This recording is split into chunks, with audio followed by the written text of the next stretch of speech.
প্রিয় বন্ধুরা, আজকের গল্পটা আমার খালার সঙ্গে আমি কিভাবে কাজ করতাম সেটাই তোমাদের মাঝে তুলে ধরবো। তো প্রিয় বন্ধুরা, আজকের গল্পটি কিন্তু খুবই দারুণ হতে চলেছে। তো হ্যালো বন্ধুরা, তোমরা সবাই কেমন আছো? আশা করি তোমরা সবাই ভালো আছো। তো আজকেও চলে আসলাম তোমাদের সঙ্গে খুবই মজার একটি গল্প নিয়ে। চলো দেরি না করে গল্প শুরু করা যাক। তো বন্ধুরা, আমার নাম হচ্ছে রবিন। আমি একটা ইউনিভার্সিটিতে লেখাপড়া করছি। আমার মা খালারা হচ্ছে 3 বোন। আমার কোনো মামা নেই। বড় খালার বিয়ে হয়ে গেছে গ্রামের শেষ মাথায়, আর ছোট খালার বিয়ে হয়েছে শহরে, আর মা তো গ্রামে। আমাদের নানুর বাড়ির পাশেই মার বিয়ে হয়েছে। সে যাই হোক, অনেক কথা। দরিদ্রর মধ্যে আমার মা একটু দরিদ্র ঘরে পড়েছে। আমার বাবা খুবই খেটে খাওয়া মানুষ ছিল। বাবা অনেক আগে আমাদের ছেড়ে চলে গেছেন। তো যাই হোক, আমার 2 খালা আমাকে অনেক হেল্প করেছে লেখাপড়া করার জন্য। আমার ঘরে আমিও একমাত্র সন্তান আমার বাবার। যাই হোক, আমার ছোটোবেলা থেকে অনেক স্বপ্ন, আমি কোনো ইউনিভার্সিটি থেকে একটা ডিগ্রি লাভ করে অনেক ভালো চাকরি বাকরি করব, মায়ের মুখ উজ্জ্বল করব, সংসারের দায় দায়িত্ব নিব। তো খালা বলেছে, এখানেই তোর অ্যাডমিশন করার সমস্ত ব্যবস্থা করে দিব। আমি ম্যাট্রিক শেষ করে আসলাম। আসার পরে এখানে কলেজে ভর্তি হয়েছি, কলেজ শেষ করেছি। করার পর মোটামুটি ইউনিভার্সিটি রানিং চলছে। আমার খালা হচ্ছে দেখতে শুনতে অনেক স্মার্ট। আমার খালার নাম হচ্ছে সুমাইয়া। তো সুমাইয়া খালা শহরে বসবাস করতেন। সে বেশ টাকা পয়সার দিক দিয়ে প্রভাবশালী, অর্থশক্তি কোনোটারই তার কোনো কমতি ছিল না। কিন্তু খালু থাকতেন না দেশে, খালু থাকতেন বিদেশের মাটিতে। খালা একা একাই থাকতেন। আর আমার 2টো খালাতো বোন ছিল, ওরা ছিল ছোট ছোট। একজনের বয়স ছিল 8 বছর, আরেকজনের বয়স ছিল মাত্র 10.5 বছর। তো ওরা হচ্ছে হোস্টেলে থেকেই লেখাপড়া করতো। সপ্তাহে একদিন বাড়িতে নিয়ে আসতেন খালা ওদেরকে, কারণ ব্যবসার কাজে খালাকেও বাহিরে বাহিরে একটু কাজ করতে হয়, কারণ খালুর বিশাল ব্যবসা ছিল দেশে। খালু তো বাহিরে থাকেই। এখন খালার তো ব্যবসা সামলাতে হবে। খালা ছিল আমাদের অনেক শিক্ষিত মহিলা। যাকে এভাবেই চলছিল আমাদের সুখে শান্তিতে ভরা জীবন। তো আস্তে আস্তে আমি যত বড় হতে থাকি ততই আমার ভিতরে কিছু অজানা ইচ্ছে যেন চাহিদা বেড়েই চলেছে। এভাবে চলতে চলতে আমি কিছু গল্পের বই কিনলাম। গল্পের বইগুলো পড়ে পড়ে আমার তো আর নিজেকে ধরে রাখা সম্ভব হয় না। নিজের বাঁচা কাজটা করতাম, করে করে নিজেকে শান্ত করে রাখতাম। কারণ এই ইচ্ছা আমি কী করে পূরণ করব, তাই না বলো? এভাবেই চলতেছিল। তো একদিন খালাকে দেখলাম খালুর সঙ্গে মোবাইলে কথা বলতে। খুবই এমন এমন কথা বলছে যে কথাগুলো শুনলে যে কারোই ইচ্ছে করবে। তো যাক বন্ধুরা, অতটা মাথা দিলাম না, না দিয়ে নিজের ঘরে চলে গেলাম। যাওয়ার পর কিছুতেই ঘুম আসছে না, শরীরটার মধ্যে ম্যাচ ম্যাচ করছে। দিলাম মোবাইলটা সেরে দিয়ে ওই সব দেখছিলাম। দেখে দেখে নিজেও বাঁচা কাজ করে নিলাম। তো বাঁচা কাজ করে নিয়ে আমি মোটামুটি একটু হালকা ক্লান্ত হয়ে শুয়ে ঘুমিয়ে গেছি। ঘুমিয়ে যাওয়ার পর মোটামুটি 2 দিনের মধ্যে আর কোনো সমস্যা হয়নি তেমন একটা। তারপর লেখাপড়া সব কিছু নিয়ে ব্যস্ত। তো খালা তো মোটামুটি সপ্তাহে 3 দিন অফিসে বসেন, ব্যবসা বাণিজ্য দেখতে হয়। এভাবেই চলছিল। যাকে খালা মাঝে মধ্যে ওন্নাটা চেয়ারের উপরে রেখে রেখে খাবার টাবার সার্ভ করতো বাড়িতে, কিন্তু সে দেখতে না অনেক দারুণ ছিল। ডাবগুলো দেখতে এত দারুণ, কি বলবো, বেশ বড় সড়ো ছিল। যাকে এভাবেই দেখে দেখে মাঝে মধ্যে আমার মাথা খারাপ হয়ে যেত। আমি কী বলবো, ইচ্ছা শুধু বাড়তেই থাকে বাড়তেই থাকে। কত অজানা ইচ্ছে জাগে মনের মধ্যে। এখন ইচ্ছে পূরণ করব কীভাবে, এটা হচ্ছে সব থেকে বড় কথা। তো খালা তো ওভাবে তো তাকাতে পারি না। খাবার টেবিলে ভাতের দিকে একবার তাকাই, খাবারের দিকে একবার দেখি, এদিক ওদিক দেখে একবার টেরে টেরে চোখে এক আধবার করে তাকিয়ে তাকিয়ে দেখি। এভাবেই চলছিল সব কিছু। যাই হোক, তো একদিন রাতে এটা সেই সমস্ত ঘটনার আরও 1 সপ্তাহ পরের ঘটনা। একদিন রাতে আমি ওয়াশরুমে যাব। দেখলাম যে ছোপ ছোপ আলোর ছায়া আসছে খালার ঘর থেকে। খালার দরজা তো দেয়াই থাকে। মাঝে মধ্যে হয়তোবা ভুলবশত দিতে ভুলে যান উনি, দরজা দেয়াই থাকে। তো বাথরুম থেকে বের হয়ে ব্যালকনিতে গিয়েছি। আমার কিছুতেই ভালো লাগছিল না। তো দেখলাম ঠান্ডা ঠান্ডা ঝিরঝির হাওয়া আসতেছে, হালকা বৃষ্টি হচ্ছে, আকাশটা বেশ মেঘলা, মানে যে কোনো মুহূর্তে তুফান শুরু হয়ে যাবে এরকম একটা অবস্থা আকাশের। আমি বসলাম, কারণ হাওয়াটা খুবই দারুণ লাগছিল আমার কাছে।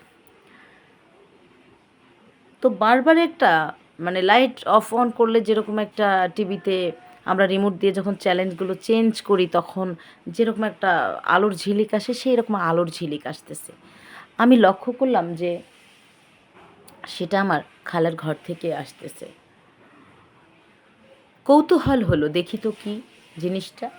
জানালার সামনে যেয়ে দেখি যে পর্দাটা দেওয়া না, কিন্তু জানালাটা লাগানো, তবে সিটকানি লাগানো না, একটু চাপানো। আস্তে আস্তে সরাই নিলাম জানালা, তারপরে নিজের চোখ দুটো লাগিয়ে দিলাম। চোখ দুটো তো সেখানে লাগিয়ে দিতে দিতেই চোখ তো আমার আটকিয়ে পড়লো সেখানে।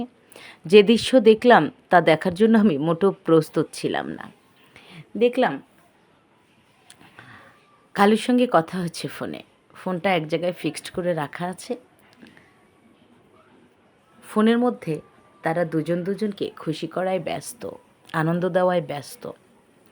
এরকম দৃশ্য দেখে নিজেকে আর কি বলবো, ঠিক রাখাই তো টাফ বিষয়। তা একটা সময় আমি নিজেই নিজেকে চেপে বসলাম। নিশ্চয়ই বুঝতে পেরেছো কোথায় চেপে দিয়েছিলাম আমি। বাস ধরে রয়েছি, আর ভালো লাগছে না। তো ইচ্ছে হলো যে পুরো দৃশ্যটাই দেখি। দেখলাম যে না, তাদের মধ্যে খুবই কথাবার্তা হচ্ছে। কথাবার্তার সাথে সাথে তারা ফোনের মাধ্যমেই দুজন দুজনকে আনন্দ খুশি দেওয়ার চেষ্টা করছে। কাজ তো কন্টিনিউ চলতেই আছে, কিছুক্ষণ উপরে কিছুক্ষণ নিচে, এভাবেই চলছে সব কিছু। চলার পর আমি ওটা দেখার পর আমার তো আর কিছু ভালো লাগলো না। তো শেষ পর্যন্ত দেখলাম তো তারা 3-0 মিনিট পর্যন্ত কথাবার্তা বলতে থাকেন, এভাবেই চলতেই থাকে। তারপরে তাদের ফোনে কথা বলা শেষ হলো। তারপরে আমিও ওখান থেকে সরে আসলাম। আসার পর নিজে ঘরে গেলাম। যাওয়ার পর আর কি করব, তখন নিজেও বাস কিছুতেই চোখ থেকে সেই পর্দা সরাইতে পারছিলাম না, যে দৃশ্যটা আমি মোটামুটি দেখলাম। এভাবেই বেশ কিছুটা সময় গেল, ঘুম আসছে না।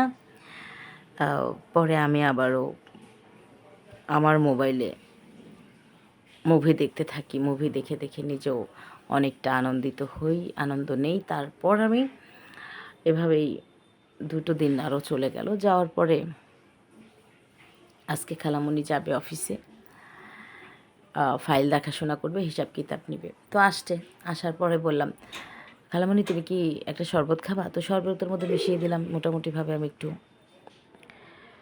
ঘুমের জড়িগুটি দিয়ে দিয়েছিলাম। যাই হোক, দেওয়ার পর সে একদম গভীর ঘুমে আচ্ছন্ন।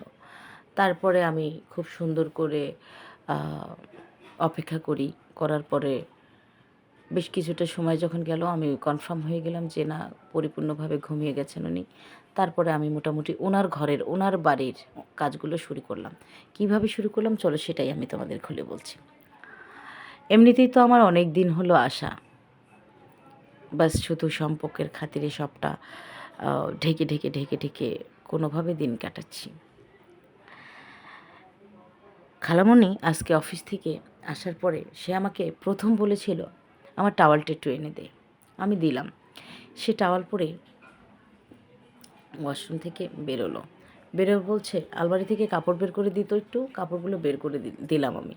হ্যাঁ, তো আবার বলল ওই যে জোড়া টুপিটাও দে, তো একটু দিলাম। দেওয়ার সময় দেখলাম, মানে কি বলবো, আমি তো আটকিয়ে গেছি ওসবের ভিতরে। তো আটকিয়ে যাওয়ার পর শরবত তো খাইয়েই দিয়েছি। আটকিয়ে যাওয়ার পর আর কিছু ভালো লাগলো না, দিয়ে আমি ওখান থেকে চলে গেলাম। বললাম খালামণি তুমি খেয়ে নিও। বললো কেন তুই খাবি না? আমি বললাম আমার আজকে ক্ষুধা নেই, আমি ভালো লাগলে পরে খাবো। তো এই বলে আমি আমার রুমে চলে গেলাম। বেশ কিছু সময় থেকে রুম থেকে নামলাম। নাইমা দেখি কি আলমারি শুয়ে পড়লো। শুয়ে পড়ার পর আমি মোটামুটি টেলিভিশন দেখতে থাকি। বেশ কিছুটা সময় টেলিভিশন দেখতে আসি। দেখতে দেখতে দেখলাম অনেকটা সময় পার হয়ে গেছে। তারপর খুব সুন্দর করে চেক করলাম যে আসলে কি ঘুমিয়ে আছে কিনা। দেখলাম না, গভীর ঘুমে আচ্ছন্ন। আমি খুব সুন্দর করে প্রথমে দেওয়ালের গোড়াটা থেকে শুরু করেছিলাম। দেওয়ালের গোড়াটা থেকে শুরু করে খুব সুন্দর করে মাসতে উপরে বাস লকেট দুটো এত সুন্দর গোল গোল লকেট, দারুণ দেখতে, বেশ বড় সড়ো লকেট। হ্যাঁ, তো আমি খুব সুন্দর করে বাস ঘষা মাজা করে করে পরিষ্কার করলাম। করার পরে আমি এখন ফ্লোরটা পরিষ্কার করব। খুব নিদারুণভাবে আমি ফ্লোরের কাজটাও সম্পূর্ণ করে নিলাম। তো সম্পূর্ণ করে বাস আমি ওখান থেকে চুপচাপ করে বের হয়ে আসলাম। আসার পরে পিছন দেখি খালামণি এসে হাজির। বলছে, তোর কি মনে হয়েছিল আমি ঘুমিয়েছিলাম? মোটেও ঘুমাইনি, আমি না অনেক আনন্দিত হয়েছি। তুই যে কবে এতটা বড় হয়ে গেছিস বুঝতেই পারিনি। তবে আনন্দের জায়গায়, খুশির জায়গায় যেটা করেছিস সেটা কি ঠিক আছে? তুই বল তোর মুখে। তখন মাথাটা নিচু করে ফেললাম। তারপর আমার মাথাটা ধরে বলল, কী রে বলিস না? যাই হোক, তোর ভুলটা কিন্তু আমাকে অনেক শান্তি দিয়েছে, যদিও এটা ভুল। তো দেখলাম খালামণির তো অনেক ইচ্ছে আকাঙ্ক্ষা ছিল। তারপর থেকেই মোটামুটি প্রায় সময় একে অপরকে আমরা কাজ করে দিতাম। দুজন মিলে অনেক সুন্দর করে কাজ করতাম। এভাবে আরও 3.5 বৎসর আমি সেখানে অবস্থান করি। 3.5 বৎসরের মধ্যে একবার খালু এসেও গেছে। খালু আসলে বেশি দিন থাকতেন না, 1-1.5 মাস থাকতেন, তারপর চলে যেত। এভাবেই চলতে থাকে। তারপরে মা বলল যে বাড়িতে বউ এনে দে, কারণ এভাবে আর আমার জীবনটা চলছে না, আর পারি না, বয়স হয়ে গেছে। তো যাক, আমিও ভালো চাকরি নিয়ে নিলাম, বিয়েও করলাম। এখন নিজের বাড়িতেই থাকি, খালার বাড়িতে আর যাই না। তো এভাবেই চলছে আমাদের জীবন। তো প্রিয় বন্ধুরা, গল্পটি আজকে এখানেই শেষ করলাম। পরবর্তীতে আবার কোনো নতুন গল্প নিয়ে চলে আসবো। ভালো থেকো, সুস্থ থেকো, বাই বাই।